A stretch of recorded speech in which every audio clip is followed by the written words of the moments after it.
di pohon asem itu ada kakek-kakek tua ya. Apa? Ada pedang besar. Pedang besar. Pedang besar. Dari mana, Bu? Dari Mojoagung, Pak. Oh, Mojoagung. Iya. Rombongan ya? Iya. Ini juru kuntinya sakit katanya. Jadi kita juga nggak bisa. Assalamualaikum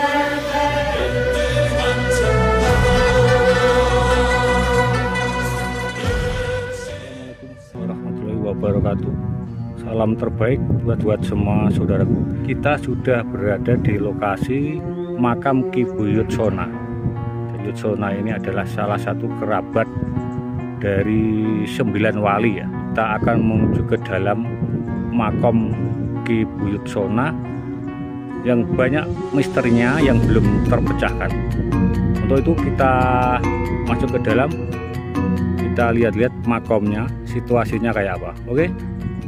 Oke ya, kita sudah sampai di pintu masuk ke makam Mbah Buyut Sona. Jadi kita menaiki tangga ini, nggak tahu berapa tangga ini. Oke, kita sudah di depan pintu masuk. Inilah situasi terkini makam Ki Buyut Sona ya. Jadi ini masih diperbaiki dan terus membangun. Alhamdulillah sangat maju sekali, tempat yang sangat bersejarah dan sakral ini. Kita masuk ke dalam dan ini kita sudah di ada 5 makam. Ini di bawah makam Ki Buyut Sona ya. Jadi kita tidak bisa menerangkan makam siapa. Yang jelas ini untuk nisan-nisannya ini sudah lama sekali. Ada 5 ya. Jadi untuk nama tidak teridentifikasi ini. Oke, kita menuju ke makam Mbah Buyut Sona yang ada di atas sana.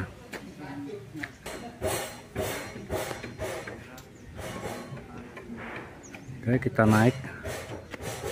Ini pagarnya sangat bagus sekali. Pagarnya beruger ya, dari kayu jati ini, kayu terkuat di daerah sini.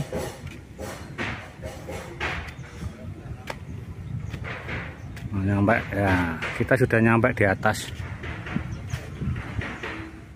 Udaranya sangat sejuk sekali, anginnya pun semilir karena tempat ini paling tinggi sekali di antara tempat yang lain. Depan kita ini adalah tempat berwudu ya bagi peziarah. Ini di utara kalau nggak salah, ini arah utara. Yang di depan kita itu adalah pabrik, juga di utaranya lagi itu hutan.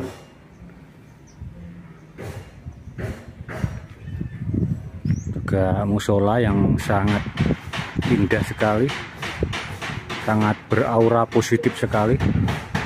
Kalau kita lihat ya. Oke, itulah makam Mbah Buyut Sona yang dipercaya oleh masyarakat dan kebanyakan orang itu adalah masih bersaudara ataupun bendahara dari Wali Songo.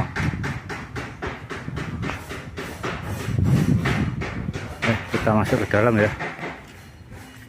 Bagaimana penampakannya, aura mistisnya sudah terasa ini. Assalamualaikum warahmatullahi wabarakatuh. Inilah sungguh luar biasa. Jadi makam Mbah Buyut Sona ini dikelilingi oleh pagar-pagar yang indah sekali, pagar yang beruger yang terbuat dari kayu jati. Ini prosesnya tidak sebentar ini saudaraku, sangat rumit sekali. Jadi arsitek pembangunannya ini sungguh luar biasa. Sudah dapat acungan jempol ini untuk makam Ki Buyut Sona ini. Jadi makam Mbah Sona ini dikelilingi oleh pagar-pagar beruger yang sangat indah sekali. Mungkin berukuran 10 x 10 meter ya. Nah, di depan kita ini adalah makam Ki Buyut Sona. Jadi mohon maaf tidak masuk ke dalam karena dibukanya itu di hari-hari tertentu. Juga bisa kita dengar suara para pekerja karena terus makam Ki Buyut Sona ini terus membangun. Kita intip saja ya.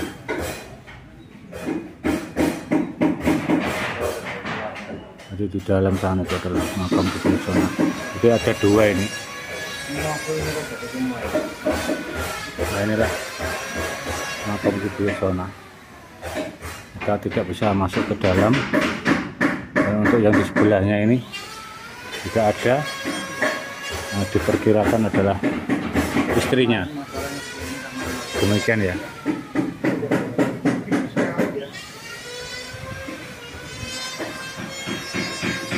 Untuk makam Mbah Buyut Sona ini berbentuk apa ya ini?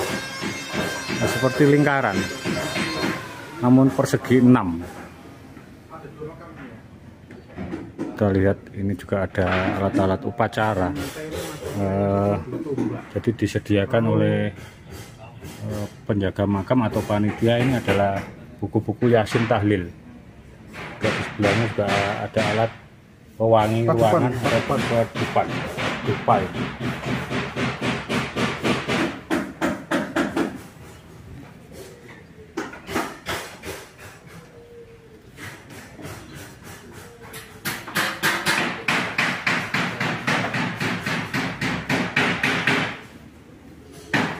Kita lihat ya, jadi kuncinya masih digembok ini.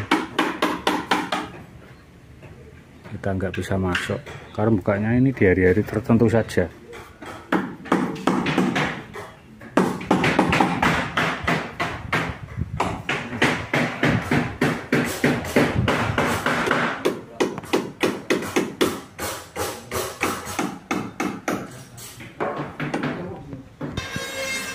Ada dua makam ya. Jadi di tengah-tengah itu adalah bunga, di sebelah kiri itu makam, juga di depan kita ini juga makam.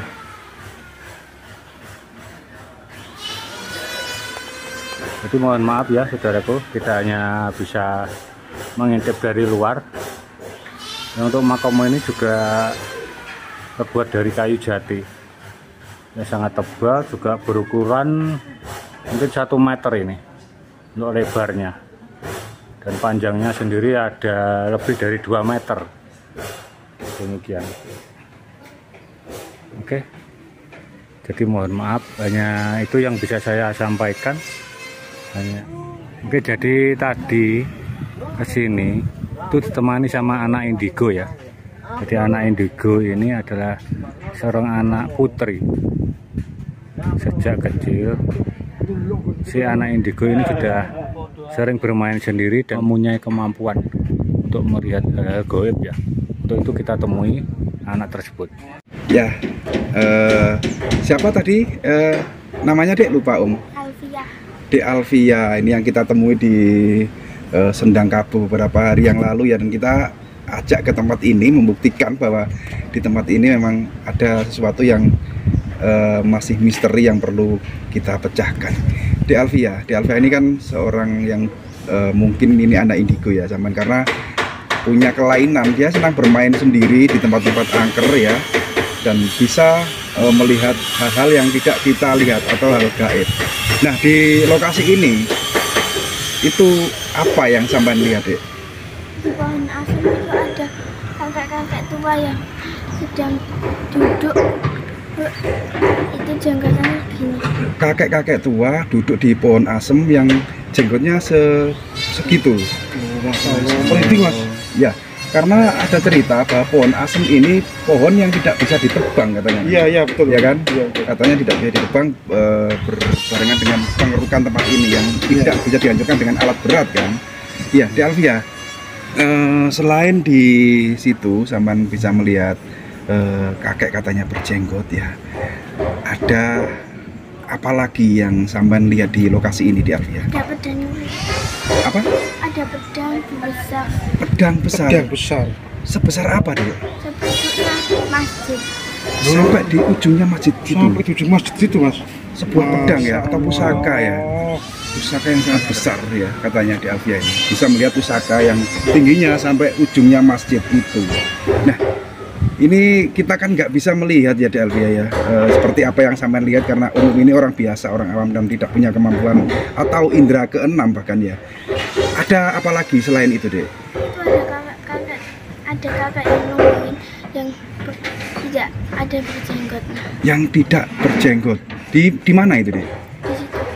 Di bawah pedang situ. Jadi oke. Di sini ya. Jadi kata Dek Indigo ini ada pedang yang sampai melintang dan setinggi musola ini ya saudaraku. Dan ada kakek berjenggot yang lagi duduk di pohon asem itu. Karena pohon asem itu adalah pohon keramat yang nggak bisa ditebang. Juga ada kakek tua, temannya kakek yang berjenggot panjang tadi ya. Namun untuk yang satunya ini tidak berjenggot, alias kakek-kakek biasa saja. Dan ini ada rombongan entah dari mana untuk mendoakan atau mungkin minta barokah kepada Ki Buyut Sona. Demikian, ini berseragam kembar-kembar, pakainya hitam-hitam, juga jilbabnya sama ini. Demikian ya. Jadi banyak mitos juga misteri yang belum terpecahkan untuk makam Ki Buyut Sona ini. Kita dekati ya tempat dimana kakek-kakek tadi yang katanya berjenggot panjang menurut di Indigo tadi. Dari mana, Bu? Dari Mojoagung, Pak. Oh, Mojoagung. Iya. Rombongan ya? Iya. Ini juru kunci sakit katanya. Jadi kita juga nggak bisa masuk, gembok. Tapi kalau mau ziarah di Jarinda ya. Mungkin ada anu. Jadi kita menuju ke pohon asem yang sangat dikeramatkan Ini Pak. pohon asemnya, Mas. Jadi ini pohon asem Ada kakek yang berjenggot di sini katanya. Dan di situ ada terdupa. Seperti ada terdupa. Terdupa gitu ya. Iya. Pantesan ya ini tempat ini apa? Pohon asem ini nggak bisa ditebang karena ada penunggunya gitu. Menurut Ade Selvia. Di pohon ini katanya tidak dapat ditebang ya saudaraku ya. Sudah berulang kali berusaha ditebang, tapi ada saja penghalangnya, penyebabnya. Inilah yang katanya ada sosok orang tua berjenggot panjang ya.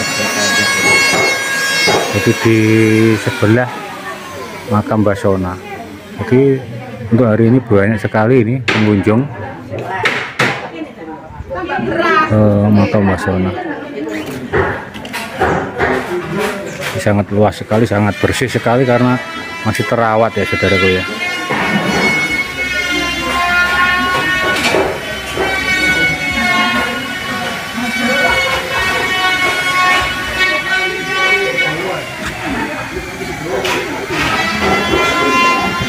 Jadi mohon maaf, hanya itu yang bisa saya sampaikan, hanya yang bisa saya informasikan mengenai makam Ki Buyut Sona ini.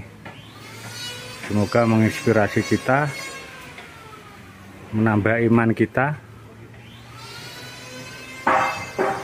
buat saudaraku semua. Tetap salam terbaik. Wassalamualaikum warahmatullahi wabarakatuh.